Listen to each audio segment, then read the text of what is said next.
A blessed day to everyone. Welcome to our podcast, Hope and Strength for the Journey. When God our Savior revealed His kindness and love, He saved us, not because of the righteous things we had done, but because of His mercy. He washed away our sins, giving us a new birth, a new life through the Holy Spirit. This is what Titus chapter 3 verses 4 to 5. Ano man ang ating maging kalagayan sa buhay sa darating na mga araw, linggo, buwan o taon, maaari tayong mabuhay ng may pag-asang tinatanaw. Ito ang maliwanag na nagpapatuloy at hindi nagbabagong mensahe ng Biblia. I shared with you one of the several reasons why we can live with hope in the coming days. Ang sabi po sa 1 Peter chapter 1 verse 2, God chose us before we chose Him.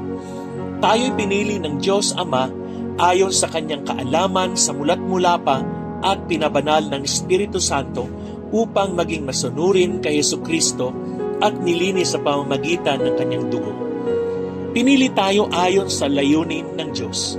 Meron siyang magandang layunin o plano sa ating mga buhay. Layunin niya na tayo'y maging banal at mamuhay na matuwid at makasama niya sa langit magpawalang hanggan. Today, let me share with you in this insight the other reasons why we can live with hope in the coming days thinking about our future. Ito ay may kinalaman sa kung paano tayo palaging tinatrato ng Diyos ng may grasya at awa. Itong unang sulat ni Peter ay sinulat niya sa mga tumanggap na kay Jesus, sa mga believers at followers na ni Jesus. Itong sinabi niya sa verse 3, Pasalamatan natin ang Diyos at Ama ng ating Panginoong Jesucristo. Dahil sa laki ng habag niya sa atin, tayo'y binigyan niya ng isang panibagong buhay sa pamamagitan ng muling pagkabuhay ni Jesucristo mula sa libingan at ito ang nagbigay sa atin ng isang buhay na pag-asa, living hope. Ang verse na ito ay nagpapahayag ng dakilang biyaya at habag ng Diyos. The more we understand grace, the more we will be amazed by it. And grace could be God's life, power, and righteousness given to us by unmerited favor. Grace gives us a new life. Ito po ay pabor na ibinigay ng Diyos na wala ni isa man sa atin na mga makasalanan ang may ganap na karapatang tumanggap nito. Kaya nga ang definition of God's grace is God's unmerited favor. It is completely undeserved. It is not something that we could earn or work for. It is just a free gift of God's mercy. Hindi natin pwedeng gawin na mahalin tayo ng Diyos ng higit pa kaysa pagmamahal niya ngayon sa atin. Hindi rin natin pwedeng magawang ibigin tayo ng Diyos ng much less o ng kakaunti, sapagkat ang pag-ibig niya ay nakabase sa kanyang grace and mercy for us. Ang sabi ng salita ng Diyos sa Titus chapter 3, verses 4 and 5, When God our Savior revealed His kindness and love, He saved us, not because of the righteous things we had done, but because of His mercy. He washed away our sins, giving us a new birth and new life through the Holy Spirit. Napakahalagang maunawaan natin ang bagay na ito. Kapag tayo'y magkamali, magkasala, manghina o manlupaypay, God does not immediately get mad at us and punish us and condemn us eternally. God does not want to get even with us and nailed us at the cross. God, by His love and grace, He always acts and mercy towards us. Bakit?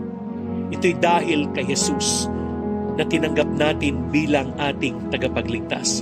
We all become acceptable to God the Father because of the blood of Jesus that covered us up. That is why God responds in mercy every time we mess up, and that should give us a living hope. May pag-asa tayong ganap na babago. May pag-asa tayong magtatagumpay sa ating mga spiritual battle. May pag-asa tayong makararating sa finish line at masasabi nating mission accomplished. May pag-asa tayong makikita natin ang Panginoon ng mukhaan. We have a living hope because our hope is anchored on a living Savior and Lord. As I end my insight para sa araw na ito, let me ask you with these heart-searching questions. Una, ano ba sa palagay mo ang dahilan kung bakit may mga tao na hindi nila matanggap at maunawaan ang grace and mercy of God? Ikaw, mayroon ka bang magandang bukas na tinatanaw? How else would you describe God when you understand that He loves you and shows you mercy even when you mess up? Meron ka bang kilala na nawawala ng pag-asa sa buhay na dapat mong bahaginan ng message of love, grace, and mercy of God? How will you share with that person this week or this day? Amen. Let us pray. Dear Heavenly Father, we are so thankful that we can look ahead with great hope. We praise you for your grace and mercy. You have given us new life into a living hope through Jesus Christ, our living Savior and Lord. Amen and amen.